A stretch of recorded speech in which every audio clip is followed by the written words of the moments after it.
قول يا محمد. السلام عليكم. وعليكم السلام. ازيك يا دكتور؟ ربنا يسترك. فيدني يا دكتور ووجهني والنبي الله يكرمك. انا خدامك. الله يبارك لك يا رب. دلوقتي انا عايز اتجوز بس مراتي الاولانيه لو عرفت هتزعل. ما تعرفش. ما اعرفهاش. تعرفها ليه؟ كانت ابوك وامك ولا كانت انت ليك ولي؟ ايوه جوز 4. ايه دكتور صح كلامك. قانون. لا انا ماليش دعوه بالقانون. انت تتجوز بالقانون وهي تتطلق بالقانون. يا محمد اسمعني الاول. الله سيبها عشان العيال. بتقول ايه؟ سيبها عشان العيال. اسمع بس. اسمع يا محمد، انت بتشغل شغلانه جامده قوي وتاجر بتكسب كل يوم 10,000 جنيه.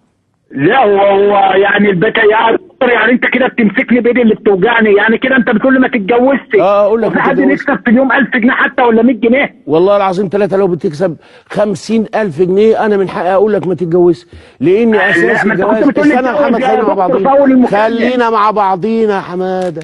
مش بمسكك من ايدك اللي توجعك ولا حاجه، اما امسكك من ايدك اللي توجعك يا محمد احسن ما الزمن يمسكك من رقبتك وتجيلك خنقه، يا تقتل الاتنين يا تقتل نفسك يا محمد. ايوه والله كلامك مظبوط، ممكن تحصل.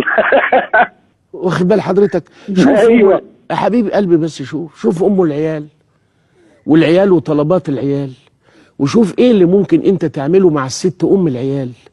جايز بتزعق شويه، هدي من صوتك شويه، افتكر انها غزال او كانت في يوم من الايام غزال. نكديه يا دكتور. نكديه ماشي، ضيع النكد. شوف اسبابه ايه يا محمد، شوف اسبابه ايه يا حبيبي. احنا ساعات بنطلع احكام واحنا غلط، يعني مش نكديه ولا حاجه.